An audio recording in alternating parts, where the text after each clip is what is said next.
Imagine a tight-knit summer community nestled on a remote island where every shared resource from the path you walk to the water you drink is a collective responsibility.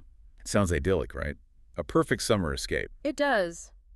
But what does it really take to make that kind of dream work year after year, especially when you're, kind of starting from scratch? Yeah, it's far more complex and fascinating, really, than you might think. The hidden stories are often in the tiniest details. Hmm. Today, we're taking a deep dive into the surprising history of Heron Island off the coast of Maine, back in the early 20th century. And our source material for this journey isn't some, sweeping historical epic. Nope. Instead, we're digging into something far more intimate, more telling, maybe. Definitely more telling. We've got the meticulously kept meeting minutes of two key organizations, the Heron Cottagers and the Heron Island Company. Right. And they span nearly 3 decades, from 1919 all the way to 1947. Wow, that's quite a span. So what's our mission here? Our mission is really to unearth the surprising challenges and the ingenious solutions these islanders came up with, how they built and maintained their summer paradise. Wow. You'll discover how they managed everything from, getting the mail delivered daily to battling mosquito outbreaks, what it truly means to be part of a self-sustaining community. So get ready for a shortcut to being well-informed about the very real, sometimes gritty complexities of island life. Exactly. So let's unpack this right from the very beginning. That first Cottagers meeting in 1919, they immediately zeroed in on something really practical. Understanding cottage occupancy for the next season, 1920. They needed to know who'd be there, who'd be renting, for how long. Why was that such a, foundational question for them? Well, it's a fantastic glimpse into their early goals, right? They explicitly linked it to the need of developing the island. You can't really plan for shared services or infrastructure if you don't know who's going to be using it or for how long. Makes sense. It highlights a universal thing about forming any community. Yeah. You need a sense of who's actually in, and what they're there for. And it wasn't just the practical stuff. They moved pretty quickly to, build a community identity. Yeah. Honoring people. Absolutely. You see mentions of memorials for Wellington Jordan, a fund for Dick Wells, even thinking about an educational fund for Wellie Jordan's nieces. It shows them building a sense of shared history, of continuity right from the get-go. Right, laying down roots. Yeah. And with shared goals comes the need for, shared labor. Who's going to do the actual work? Good question. And that's where Frank Jordan comes in. His role was absolutely crucial and really multifaceted throughout this whole period we're looking at. He sounds like the island's essential all-around guy. What were the initial arrangements for him? How did they sort that out? So in 1920, the early talk show, he was perfectly willing to work year-round, except for July and August, the peak season. He wanted guaranteed day wages for an 8-hour day. The hope was that his income from doing repairs for individual cottagers would cover most of that cost. So the community wouldn't have to pay as much directly. Exactly. Minimize the collective burden. It really shows the fundamental economic realities of managing a small seasonal workforce. Were there debates about how to pay him? Oh, yeah. Should it be a collective pledge from the whole group, or should individual property owners pledge? Dr. Eddy suggested the individual pledges. So early signs of that constant negotiation over resources and responsibility. Precisely. And it wasn't long before they hit some surprising roadblocks, even with something that seems simple, like getting milk delivered. Milk? Really? That's right. A separate committee had to be appointed just to arrange for milk delivery. Huh. And then there was this fascinating setback with the tea room idea. A tea room on the island. Yeah, the idea was to generate income for the community, from paying boarders, people just eating there, even transients like picnickers stopping by. That sounds like a brilliant idea for an island community. What's the catch? The catch? Well, it was hiding in the fine print. A deed stated, no cottage owner shall conduct a store or shop of any kind. Oh, no. Yeah. They needed a written release from a Mr. Rolaw, but he was out of the country. And then even when he got back, he refused to sign. You're kidding? Nope. Instead, he offered to sell his property. So the whole plan just had to be dropped. Wow. And that tea room saga, it's not just a quirky story. It's a powerful reminder, isn't it? How these, seemingly minor legal clauses, maybe drafted with good intentions way back when, Yeah. can totally stifle community-led ideas later on, even really promising ones. What a roadblock to progress. Okay, another common issue for seasonal places is security, right? Empty houses. For sure. Did they face issues with unoccupied cottages? Yeah. They certainly did. There was serious concern about pilfering, what we call burglary, in empty cottages. Right. It prompted a resolution. They offered a reward for apprehension and conviction. It speaks directly to that need for collective security when places are vulnerable. Safety was definitely on their minds. And speaking of safety, what about fire? That must be a worry on an island. Absolutely. Discussions about fire protection started early. They talked about extinguishers like pyrene and fire foam, and they were checking into state laws about shore fires. Dr. Humphreys was tasked with finding out the exact rules from the local fire warden. So, yeah, proactive about hazards. Meanwhile, the Heron Island Company gets formally going in 1924. Yes, its own structure. President, VPs, secretary, treasurer, directors. Early reports covered things like the wharf committee, the money situation, the road committee. Keeping things organized. And making practical decisions, like putting up a sign. Motorboats must not moor to the float. Simple rule, but keeps things orderly. It's those little things, isn't it? Well, Roads and wells were also early priorities. Yep. Mrs. Dodge and Frank Jordan were tasked with marking roads that needed trimming. They set aside $150 for that, and the tops of the wells needed repair. Right. And here's a charming detail, I think. A vote of thanks was sent to an Elliot Lehman For what? for returning the Heron Island sign. It's just a sign, right? But it speaks volumes about community identity, how much even simple markers meant to them, embodying their shared place. That's actually really lovely. Okay, so as we move into the mid to late 1920s, Frank Jordan's role, it keeps evolving, and paying him is still a thing. Oh, definitely. It's a constant point of careful financial management. By 1921, there's a deficit in his summer pay. The actual amount they needed to raise for that summer was $175. With 12 cottagers signed up, that meant each had to chip in about $14.50. Which probably wasn't nothing back then. They really had to make every dollar count. What kind of negotiations went into figuring out his pay structure? Well, there were two main ideas discussed. One was 70 cents an hour for a 12-hour day. That would cover mail delivery and let him balance work for different cottagers. Okay. The other was $5 a day flat, and he could earn extra income on top of that. Both worked out similarly in total cost, apparently. But that first option, the hourly one, actually meant cottagers paid less directly from the common fund. Fascinating. You can almost hear the debates in those minutes, trying to figure out the fairest, most sustainable way. It sounds like he really carried a lot of the load. He did. And we even get a candid statement from Frank himself in the minutes around this time. Yeah, what did he say? He basically said his $175 guarantee was for about 5 hours of work per day. But he was often needed for, quote, practically 12 hours to meet the mails. Wow, big difference. Huge. He couldn't take longer repair jobs because he was constantly interrupted for the mailboat, and he flat out said he wasn't willing to give up his more reliable mainland job for irregular island work. That really puts a human face on it. The constant juggling act, the demands on this one key person. Exactly. It underscores those ongoing labor challenges. And meanwhile, the islanders were constantly, it seems, battling the elements, especially with their lifeline, the wharf and float. Indeed. Nature doesn't take summers off. By 1926, the wharf and float needed pretty significant repairs. $62 for the wharf, $34 for the float. Okay. But then, bam, a major storm hits on June 15th, 1926. And it just destroyed the float. Oh my gosh, gone. Gone. They had to get a new one built by a Mr. Rice, costing up to $300. Frank Jordan and a Captain Ali were actually thanked for managing to save the runway and one pontoon. Heroes of the hour. Absolutely. It's a powerful illustration of that constant battle against unpredictable forces. And it didn't stop. By 1927, the new float was already leaking. It just highlights the ongoing costs, the relentless maintenance. So how did they fund these constant, often unexpected, big-ticket repairs and improvements? Where did the money come from? Well, here's where they got really creative, I think. In a critical move, 1926, 1927, the Heron Island Company decided to sell land. Sell off parts of the island. Yeah, sell lots to fund improvements. They held an emergency meeting in August 26 and authorized selling off roughly 100-foot-wide lots fronting the marginal ways. Who would buy them? Stockholders, cottagers, even renters, for about $200 each. And the minutes are explicit. This was to meet an emergency that is vital to the interests of all concerned. That's a really unique way to raise community funds. Was it just a simple transaction, like buying plots today? Doesn't sound like it was always simple.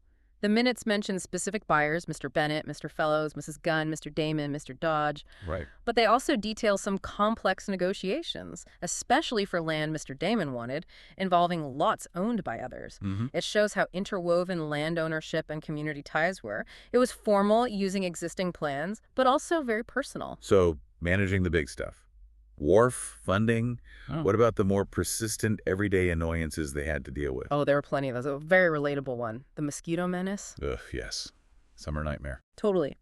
In 1926, a committee got authorized to spend up to $25 for eradication. Small amount, but it shows it was on the agenda. Did it work? Well, by 1927, they got expert advice suggesting total eradication would be a very difficult, if not an impossible task. Why? Because of all the rock pools holding water. Ah, perfect breeding grounds. Exactly. The recommendation was just practical stuff, like covering water tanks. It's a problem familiar to anyone in a summer spot, right? Shows the limits of their efforts, despite their dedication. And they needed rules for shared spaces, too. Yep.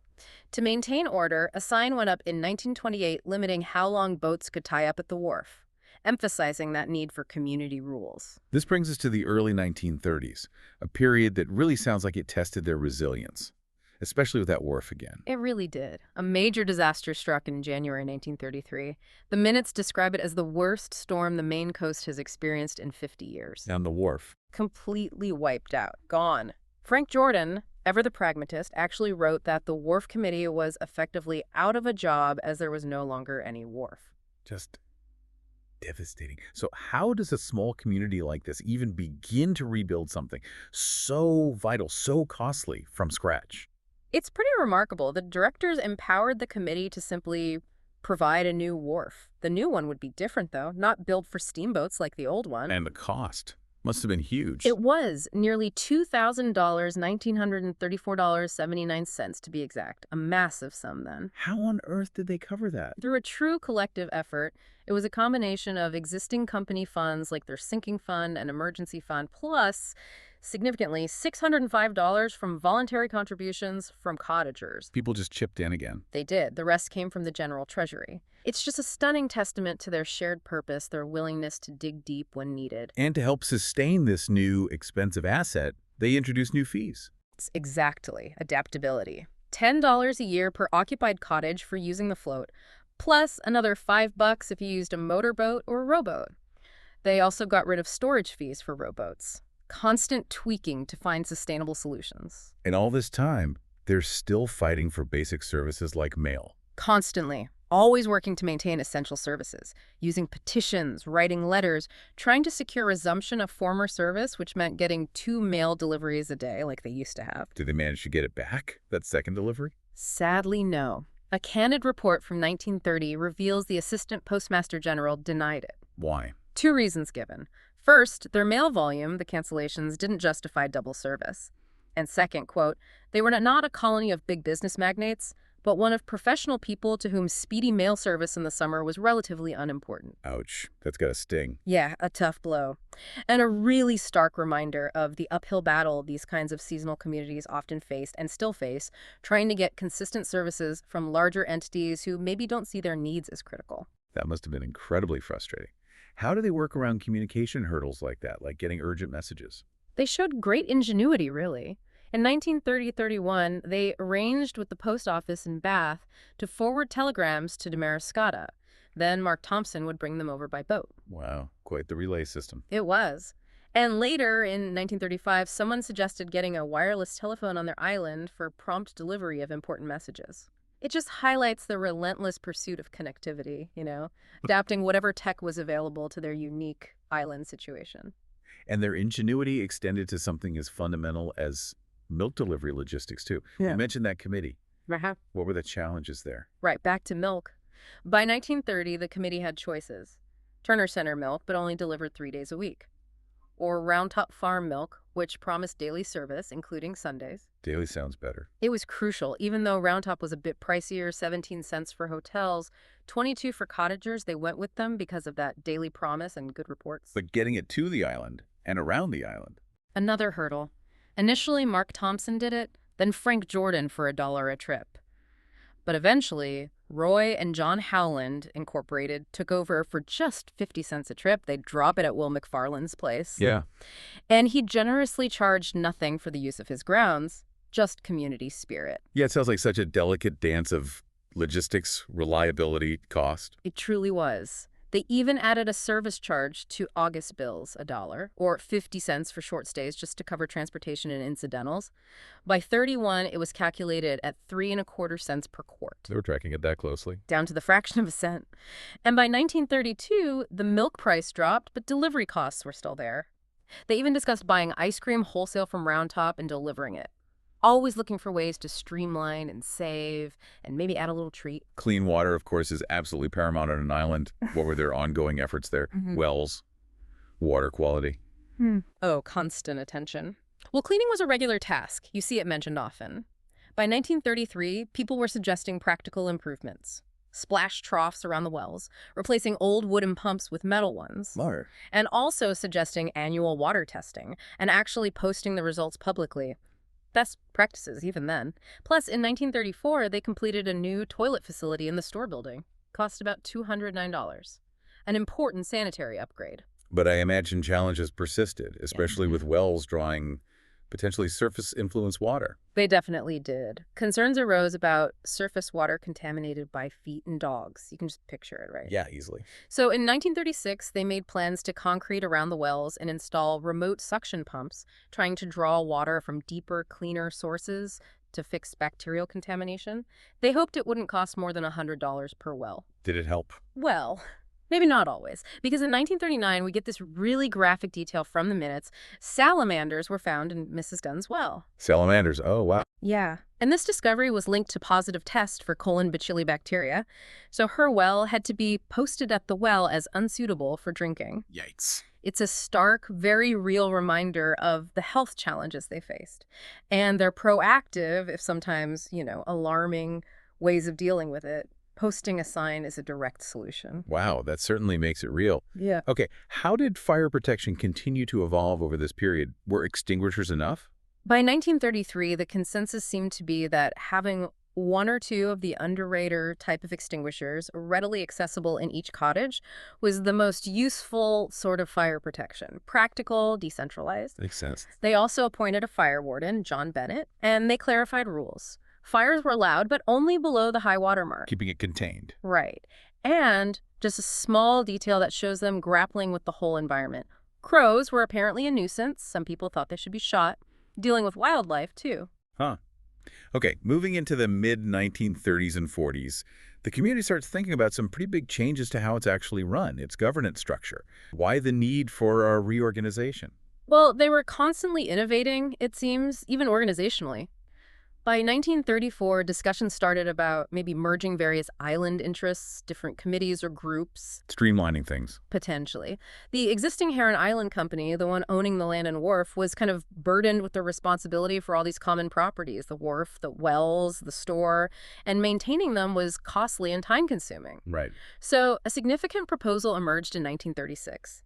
The idea was to form a whole new entity, the Heron Island Improvement Society, or HIVS under Maine state law. HIVS. Okay, what was the big idea behind HIVS? How would it fix these problems? The core idea was for the original Heron Island Company to lease, not sell, lease its common use property. The wharf, wells, store. Exactly. Lease them to HIVS for a nominal sum, like $60 a year for 5 years initially. Then HIVS would take over. They'd be responsible for all the maintenance, collecting fees from users, and even receiving tax refunds related to those properties. Ah, so it separates ownership from operational responsibility. Precisely. It represented a major shift. It allowed the original company to step back, function more like just another property owner, without the direct headache and cost of managing all the common infrastructure. HIVS takes on that role. That's actually a really innovative solution for long-term community management. Formalizing roles, responsibilities. It really was. And by 1939, the minutes say the plan was being put into operation. And, of course, while this big restructuring is happening, the day-to-day grind of maintenance continues. What else were they constantly dealing with? Oh, the usual suspects. Roads needed constant clearing, especially the West Marginal Way. Funds were regularly set aside for path work. And poison ivy. I bet that was fun. Yes, poison ivy eradication became an annual effort. The minutes mention specific preparations being tried out. A continuous, itchy battle against nature. What about the beach? Did they ever manage to make a nice sandy beach? They tried, but the minutes note the challenge. As soon as the stones were got out the sand and broken shells washed out, the sea just took it away. Ah, The conclusion was that a real breakwater was probably the only solution, which obviously would be a huge undertaking. It highlights one of those environmental challenges that just defied easy fixes for them. so even with all their hard work, some things just remain persistent headaches. What about their fun stuff? Recreational facilities. Gotta have some fun. The tennis court pops up regularly. Discussions about maintenance, buying new tapes, killing leads, resurfacing it with clay. Mr. Damon seems to have led the resurfacing efforts. Keeping the court playable. Yep. Even the toilet facility at the store, the new one, needed attention by the late 30s. Repairs and improvements were approved up to $75 a new seat, tank, pump, fixing a drain from the store roof. Details, details. And they had plans for the float, too, for swimming. Yeah, there was a nice idea for a platform with stairs and even a diving board for bathers. Estimated cost was about $40. Did they build it? Doesn't look like it, unfortunately. It seems to have been delayed or shelved, likely because the huge cost of rebuilding the main wharf took priority. Needs must. Makes sense. I even saw a note about dogs. Did they end up having a dog policy on the wharf? Not a formal written rule, it seems. But there was the discussion about restricting dogs on the float and wharf. Why? Interference with landing boats, general safety and comfort, but no formal action was taken. The discussion itself was seen as a suggestion to dog owners. Ah, the power of suggestion in a small community. Managing shared spaces through subtle social cues. Sometimes that's how it works, right? Given all these costs, the wharf, maintenance, Frank Jordan, improvements, how did the community's financial health look over time? Were they managing? They appear to have been pretty prudent, actually. The treasurer's reports from 1935, for instance, show a healthy balance. Over $450 in the general treasury, plus a separate, distinct $500 in the emergency fund. Good planning. Definitely shows prudent financial management, keeping reserves. And by 1938, they were using various funds, wharf fund money, a tax rebate, general funds to pay for big projects like the wharf extension, and yet another new float. They clearly managed their money carefully, a testament to their long-term vision, I think. It's so clear throughout these minutes that the dedication of certain key individuals was absolutely vital. They keep popping up. Oh, absolutely essential. You see names like Mr. Hale. His leadership was significant. Elected president of the Heron Island Company in '34. Right. And then in 1945, when he wasn't reelected, the minutes specifically note that his great amount of work and his efforts in bringing about the establishment of HIVIs were gratefully acknowledged. Real recognition of his contribution. That's nice to see. And K.S. Van Dyke. He served as secretary for many, many years. When he resigned in 1946, it was reluctantly accepted, and he was recognized for his long and faithful service. It's clear these individuals and others like Mrs. Gunn earlier were the backbone, often taking on huge tasks, mostly voluntarily. But despite this strong community spirit, this cooperation, it sounds like even in a tight-knit place like Heron Island, disputes and personal grievances could still boil up. They absolutely could. Human nature, right. Yeah. There's a striking example in 1946. A Francis Nims Thompson, described as a large stockholder, formally requested the company repudiate or rescind a past action. What action? An action where 3 of its 5 directors, apparently without giving him a proper hearing, had ordered him and a Dr. Roberts to remove their private float. Oof, power dynamics. Exactly. He felt wronged. He even stated he felt Dr. Roberts' health had been negatively affected by the whole affair. It just shows that even amidst all the cooperation, personal grievances, especially around property, authority, how decisions are made, they could become very deep, very bitter, and linger for years, with very real human consequences. Wow. What a journey through those meticulously kept minutes of Heron Island. Yeah. We've really seen how this seemingly simple summer community grappled with remarkably complex issues. Yeah, it's not just picnics and swimming, is it? Not at all. Sustaining vital services like mail and milk, rebuilding after devastating storms, ensuring clean water, managing persistent pests like mosquitoes and poison ivy. And navigating that delicate balance between shared responsibilities and individual property rights, the HIVIS structure, the float dispute, it's all in there. And you've witnessed the sheer dedication of individuals like Frank Jordan, Mrs. Gunn, Mr. Hale, people who took on immense tasks, often voluntarily, for the collective good. You really have, and you've seen the creative solutions they found. From, unique land sales to fund repairs to those intricate compensation agreements for Frank Jordan Right. to that innovative organizational restructuring with HIVIS. These minutes aren't just dry historical facts. They're really a window into enduring human effort, into community building from the ground up. And these stories, they really illuminate the fundamental effort required to build and maintain any community, don't they? Large or small. Absolutely. The challenges of sharing resources, funding things collectively, managing diverse interests, battling unexpected forces like storms. That's all as relevant today in our own towns and neighborhoods as it was on Heron Island a century ago. It really is. So maybe a final thought for you listening. As you reflect on the dedicated efforts of Heron Island's early residents to create their summer haven, consider this.